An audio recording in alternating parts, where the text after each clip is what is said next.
तो कल हमने देखा था कि कैसे तीन पुरुष अवतारों की क्रियाएं होती हैं, कैसे तीन पुरुष अवतार अलग अलग ढंग से सृष्टि का पालन करते हैं, उनके बीच में अंतर देखा था।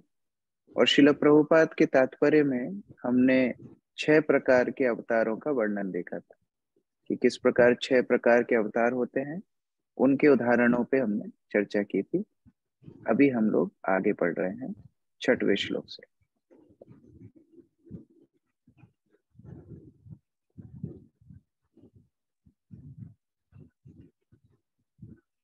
ओके, मेरी स्क्रीन दिख रही है ना? स एव प्रथमं देव कौमारं सर्गमाश्रित चचार दुश्चरं ब्रह्म ब्रह्मचर्यम् अखंडितम्। राहुल प्रभु अनुवाद पढ़िए। हरे। सृष्टि के प्रारंभ में सर्वप्रथम ब्रह्मा के 4 अविवाहित पुत्र कुमारगण थे, जिन्होंने ब्रह्मचर्य का व्रत का पालन करते हुए परम सत्य के साक्षात्कार हेतु कठोर तपस्या की। तो अब यहाँ पर अलग अलग अवतारों की सूची दी गई है। इसमें कई अवतार शक्तवेश अवतार हैं, कई लीला अवतार हैं। तो प्रभुपाद उनको तात्पर्यों में क्लियर करेंगे। तो सर्वप्रथम ब्रह्मा के 4 पुत्र कुमार गणों को अवतार बताया गया है, जिन्होंने अखंड ब्रह्मचर्य अखंडितम, जिन्होंने अखंड ब्रह्मचर्य का पालन किया और अपने आत्म साक्षात्कार के लिए कठोर तपस्या की। भूमिका माता जी तात्पर्य पढ़ी। हरे कृष्णा। इस भौतिक जगत की पहली उत्पत्ति, फिर पालन और तप निश्चित कालाविधि के बाद संहार होता रहता है। अतएव जीवों के पिता ब्रह्मा की विशिष्ट कोटियों के अनुसार सृष्टियों के भिन्न भिन्न नाम होते हैं। जैसा कि ऊपर कहा गया है, कुमार गणों की उत्पत्ति भौतिक जगत के कुमार सृष्टि में हुई। उन्होंने हमें ब्रह्म साक्षात्कार की विधि सिखाने के लिए स्वयं ब्रह्मचारी रहकर कठिन व्रत का पालन किया। ये सारे कुमार शक्त्यावेश अवतार है। ये कठिन व्रत पालन करने के पूर्व ही योग्य ब्राह्मण बन चुके थे। इसी उदाहरण से यह सुझाव प्राप्त होता है कि मनुष्य को केवल जन्म से नहीं अपितु गुण से ब्राह्मण की योग्यताएं प्राप्त कर लेनी चाहिए, तभी वह ब्रह्म साक्षात्कार की प्रक्रिया को अपने को लाएगा। तो यहाँ पर बताया गया है कि अलग अलग ब्रह्मांडों में अलग अलग ब्रह्मा होते हैं, तो उनकी पहचान भी अलग अलग होती है। तो हमारे ब्रह्मांड के ब्रह्मा की पहचान क्या है? वो कौमार सृष्टि के ब्राह्मण हैं, ऐसे ब्रह्मा जिनके 4 कुमार पुत्र हैं। इससे ये पता पड़ता है कि हर ब्रह्मांड में 4 कुमार नहीं होते। हमारे ब्रह्मांड के ब्रह्मा के पुत्र हैं 4 कुमार, जो सनक सनातन सनातन और सनत कुमार। तो ये 4 जो सनत कुमार हैं, इनके पिता ब्रह्मा हैं, इसलिए हमारे ब्रह्मांड को कौमार सृष्टि भी बोला जाता है। अलग अलग ब्रह्मांडों को अलग अलग नाम से पहचाना जाता है। और दूसरा यहाँ पर बता रहे हैं कि वो शक्तवेश अवतार हैं। क्यों? क्योंकि उन्होंने कठिन व्रत का पालन करके ब्रह्मचर्य धर्म का विशेष उदाहरण प्रस्तुत किया। तो हर शक्तवेश अवतार का एक प्रयोजन होता है। तो उन 4 कुमार ब्रह्मचारियों के लिए आदर्श हैं। और वो एक और महत्वपूर्ण बात प्रभुपाद बता रहे हैं कि यद्यपि वो ब्रह्मा के मानस पुत्र हैं, तो वो ऐसा नहीं सोच रहे हैं कि नहीं, अब तो हम बहुत महान हैं, अभी हमको क्या करने का जरूरत है, हम तो पहले से ही शक्तवेश अवतार है। नहीं, फिर भी वह कठिन तपस्याएं और ब्रह्मचर्य व्रत का पालन करते हैं। इससे ये पता पड़ता है कि गुणा कर्म विभागशः ब्रह्मचारी गृहस्थ वानप्रस्थ संन्यास और ब्राह्मण क्षत्रिय वैश्य शूद्र, ये वर्ण और आश्रमों की गणना व्यक्ति के स्वभाव और व्यक्ति की क्रियाओं से निश्चित होता है। यद्यपि वो ब्रह्मा के पुत्र हैं, ब्राह्मण हैं, लेकिन फिर भी उनका आचरण भी ब्राह्मण जैसा है। इसलिए वो यहाँ पर एक बहुत महत्वपूर्ण उदाहरण ब्रह्मचारियों के लिए, ब्राह्मणों के लिए अपने स्वयं के उदाहरण से प्रस्तुत कर रहे हैं। तो ये पहला अवतार यहाँ पर बताया गया है। आगे पढ़ते हैं। द्वितीयां तु भवायस्य रसातलगतां महिम् उद्धारिष्यन् उपादत्ता यज्ञेश शोकरं वपु। यामिनी माता जी अनुवाद पढ़िए। समस्त यज्ञों के परम भोक्ता ने शुकर का अवतार, द्वितीय अवतार स्वीकार किया और पृथ्वी के कल्याण हेतु उसे ब्रह्मांड के रसातल क्षेत्र से ऊपर उठाया। हरे कृष्णा। उसके बाद दूसरा अवतार के बारे में यहाँ वर्णन हो रही है, जो भगवान का शुकर अवतार, जिसमें भगवान रसातल में गए और वहां से पृथ्वी का उद्धार किया। योगिता माता जी हाइलाइटेड पार्ट पढ़िए। हरे कृष्णा। बिना कार्य विशेष के कोई अवतार नहीं हो सकता और ऐसा कार्य सदा ही अद्वितीय होता है। ऐसे कार्यों का किसी जीव द्वारा संपन्न किया जाना असंभव होता है। शुक्र का अवतार पृथ्वी को गंदे पदार्थ के रसातल भाग से बाहर निकालना था। तो हर अवतार का कोई ना कोई विशेष उनका प्रयोजन होता है जिसके लिए वो आते हैं। तो उस समय हिरण्याक्ष ने पृथ्वी को रसातल में ले गया था और देवताओं ने जब भगवान विष्णु को प्रार्थना की तो भगवान सोचने लगे, अरे पानी में से सामान बाहर निकालना ये तो सुअर का काम है, तो हम एक काम करते हैं, सुअर का ही अवतार ले लेते हैं। तो शुकर रूप में भगवान आकर के पृथ्वी का उद्धार करते हैं। लेकिन कभी भी यह नहीं सोचना है कि जिस प्रकार हम भौतिक जगत में शुकर को अपवित्र मानते हैं तो भगवान भी उस योनि में जाकर के अपवित्र हो गए, ऐसा नहीं है। जब भगवान ने शुकर अवतार लिया, हम तृतीय स्कंद में पढ़ेंगे, तो भगवान जब पानी से बाहर निकले और भगवान जैसे सुअर ऐसे ऐसे करता है, पानी छिटकता है, तो भगवान ने भी ऐसे ऐसे पानी जब छिटका तो उस पानी के छिड़काव से 14 भवन के लोग पवित्र हो गए। तो ये भगवान की दिव्यता है। हमको कभी ये नहीं सोचना चाहिए कि भगवान किसी एक प्रकार के जानवर का योनि लिए हैं तो उसमें जाके अपवित्र हो गए, नहीं, वो हमेशा अपने दिव्य स्तर पर स्थित रहते हैं।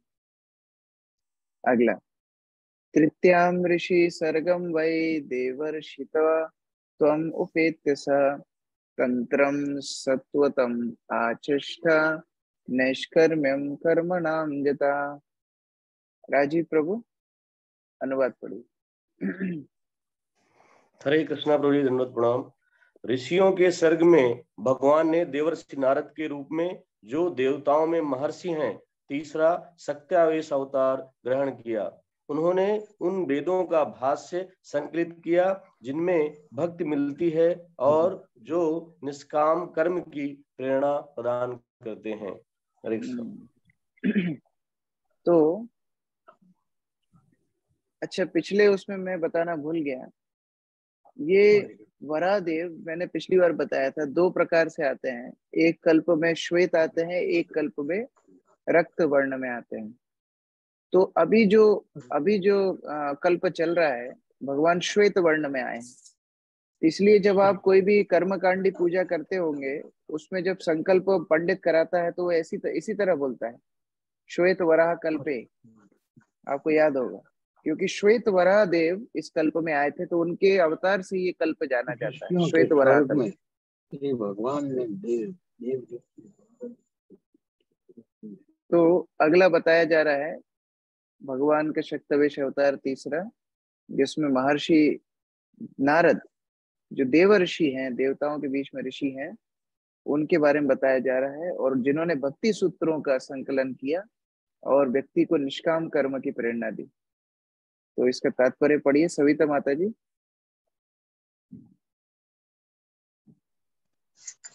ब्रह्मांड में सर्वत्र विभिन्न लोगों में तथा समस्त योनियों के सारे बड़े बड़े भगवत भक्त उनके शिष्य है। श्रीमद् भागवत के संकलनकर्ता श्रील व्यासदेव भी उनके शिष्य में एक है। नारद पंचरात्र, जो भगवत भक्ति विषयक वेदों का भाष्य है, उनके द्वारा रचित है तथा नारद पंचरात्र कर्मियों को कर्म बंधन से मुक्ति दिलाने की शिक्षा देता है। तो यहीं पर वृंदावन में कुसुम सरोवर के पास एक स्थान है, नारद वन, जहाँ नारद मुनि ने नारद भक्ति सूत्र, नारद पंचरात्र की रचना की। और पंचरात्र का अर्थ होता है, जिस प्रकार बहुत सारे शास्त्रों में निर्देश हैं, तो प्रैक्टिकल जीवन में क्या करना है, कैसे उठना है, कैसे भगवान की आराधना करना है, कैसे उपादान इकट्ठे करने हैं, यह सारी शिक्षा पंचरात्र में दी जाती है। मुख्यतः विग्रहों की सेवा के विषय में और भागवत विधि के विषय में बताया जाता है।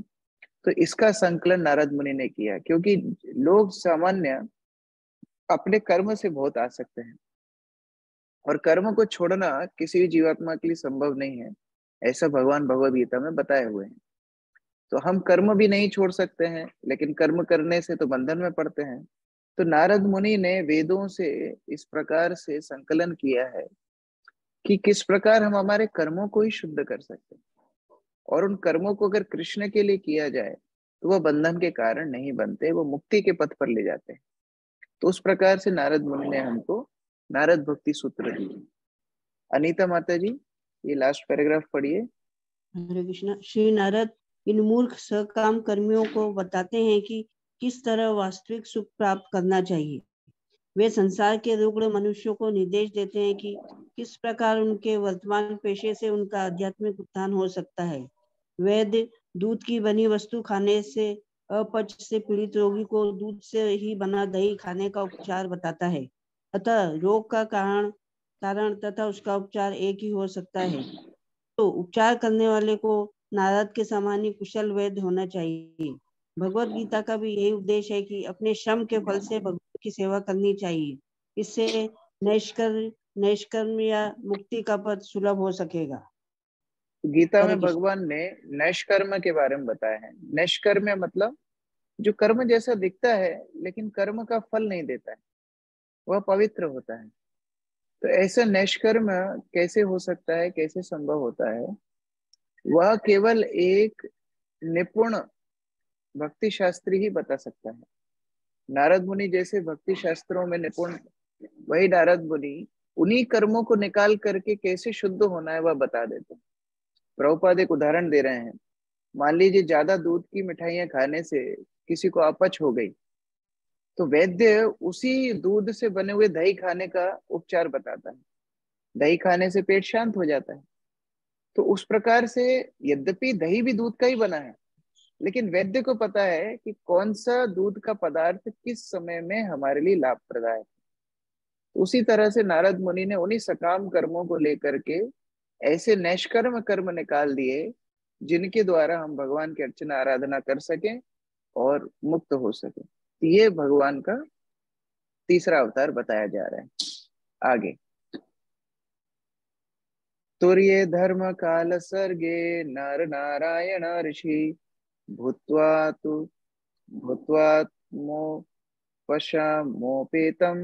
अकरोद दुश्चरम तपः।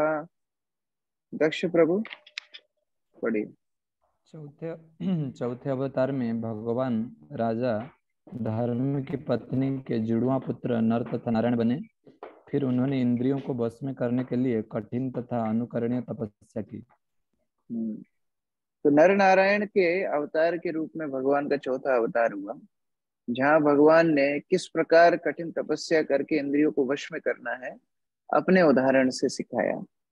और जब देवराज इंद्र को लगा कि ये नर नारायण इतनी तपस्या कर रहे हैं, हो सकता है मेरा राज्य छीनना चाहते हैं, तो देवराज इंद्र ने बहुत सारी अप्सराओं को भगवान नर नारायण को च्युत करने के लिए भेजा।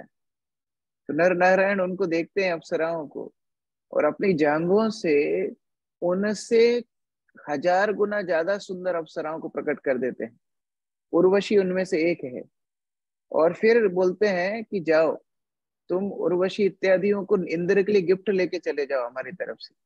तो नर नारायण को वो च्युत करने के लिए इंद्र ने अप्सराओं को भेजा, लेकिन नर नारायण ने और उनसे 1000 गुनी ज्यादा सुंदर अप्सराओं को अपनी जांघों से प्रकट करके इंद्र के लिए गिफ्ट भेज दिया।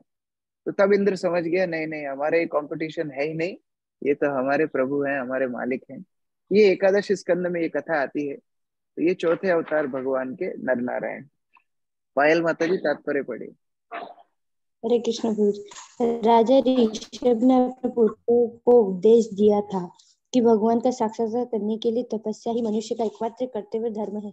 अतः हमें शिक्षा देने के लिए ही भगवान के आदर्श प्रस्तुत करते हुए स्वयं ऐसे किया। भगवान भूलकर जीवों पर अत्यंत दयालु रहते हैं, अतः वे स्वयं आते हैं और अपने पिछले आवश्यक आदेश छोड़ जाते हैं। वे बुद्ध जीवों के लिए भगवत धाम वापस बुलाने के लिए अपने उत्तम पुत्रों को भी प्रतिनिधि बनाकर भेजते हैं। हाल ही में अभी सभी स्मृति में ही भगवान चैतन्य भी ऐसे ही कार्य के लिए इस लोह उद्योग को युग है में पतित आत्माओं पर विशेष कृपा करने के लिए प्रकट हुए थे। नारायण अवतार की पूजा आज भी हिमालय पर्वत पर स्थित बद्रीनाथ में की जाती है। तो प्रभुपाद बता रहे हैं किस प्रकार 5वें स्कंद में भगवान ऋषभ देव तपस्या के महत्व को बताते हैं।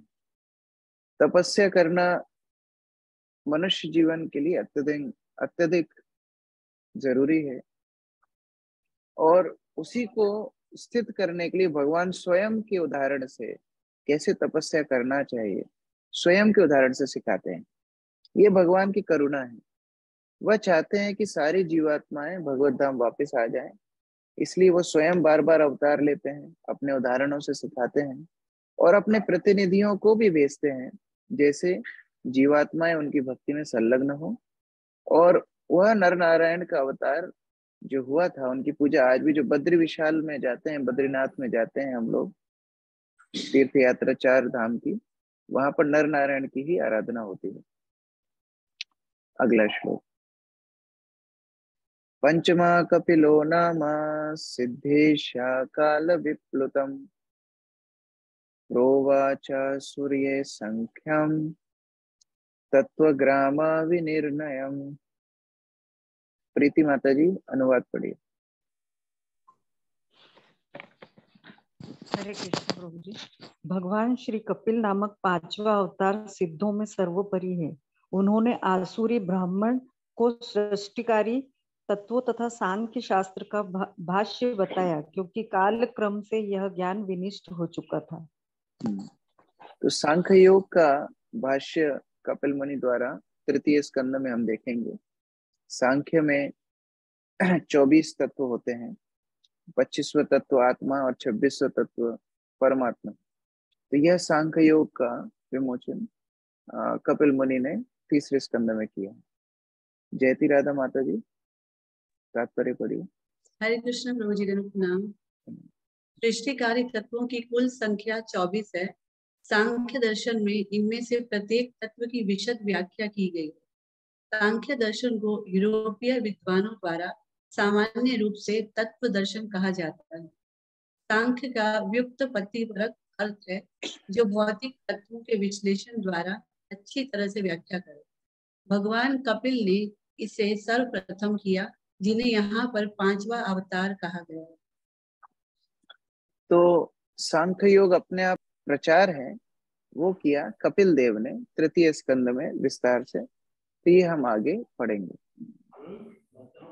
उसके बाद 6वां अवतार। षष्ठम अत्रेर अपत्यत्वम वृता प्राप्तोऽनुसूयया अनावीक्षिकम अलर्काय प्रहलादाद दिव्य उचिवान। भूमिका माता जी पढ़िए अनुवाद। पुरुषों के 6ठे अवतार अत्रि मुनि के पुत्र थे। वे अनसुया की प्रार्थना पर उनके गर्भ से उत्पन्न हुए थे। उन्होंने अलर्क, प्रहलाद तथा अन्य युद्ध है आदि को आध्यात्म के विषय में उपदेश दिया।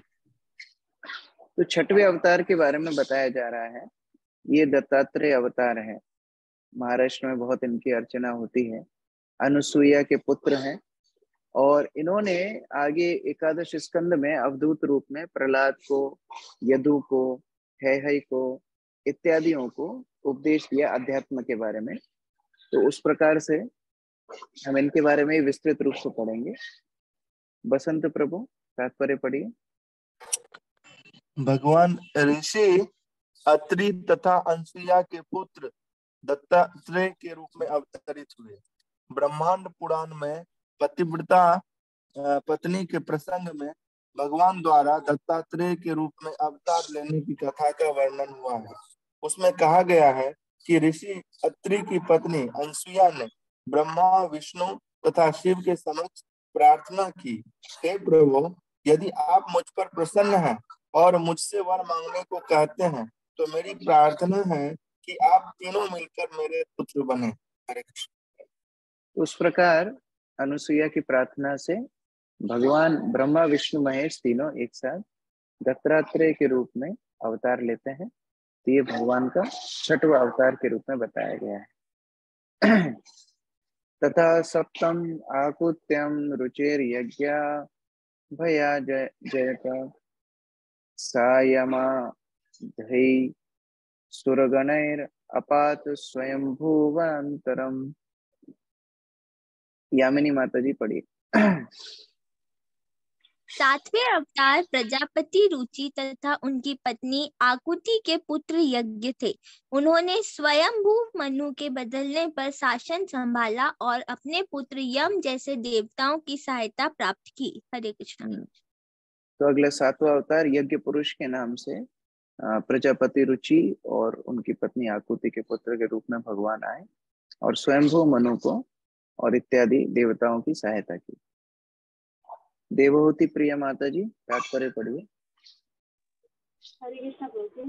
भौतिक जगत की विधि विधान बनाए रखने के लिए देवताओं द्वारा ग्रहण किए जाने वाले प्रशासकीय पद अत्यंत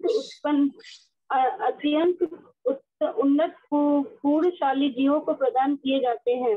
जब ऐसे पूर्णात्माओं का अभाव होता है तो भगवान स्वयं ब्रह्मा, प्रजापति, इंद्र आदि के रूप में अवतरित होकर शासन भार संभालते हैं। स्वयंभू मनु आधुनिक युग व्यवस्थ मुनि का है के काल में कोई ऐसा उपयुक्त जीव न था जो इंद्रलोक के राजा इंद्र का पद ग्रहण कर सके। उस समय भगवान स्वयं इंद्र बनकर आए। यम आदि अपने पुत्रों तथा देवताओं की सहायता से भगवान यज्ञ के संसार का शासन संभाला। तो यहाँ पर बताया जा रहा है किस प्रकार अगर कोई स्थान के लिए पुण्य आत्मा नहीं मिलती है तो भगवान स्वयं उस स्थान को लेकर के उस रिक्त स्थान को पूर्ण करते हैं और शासन संभालते हैं। तो अभी परीक्षा का समय है। हमने 7 अवतारों के बारे में पढ़ा। आगे और भी अवतार हैं भगवान के, और यह जो सूची चल रही है यह पूर्ण सूची नहीं है, केवल एक आभास देने के लिए कि किस प्रकार भगवान के अवतार होते हैं। इसलिए यहाँ पर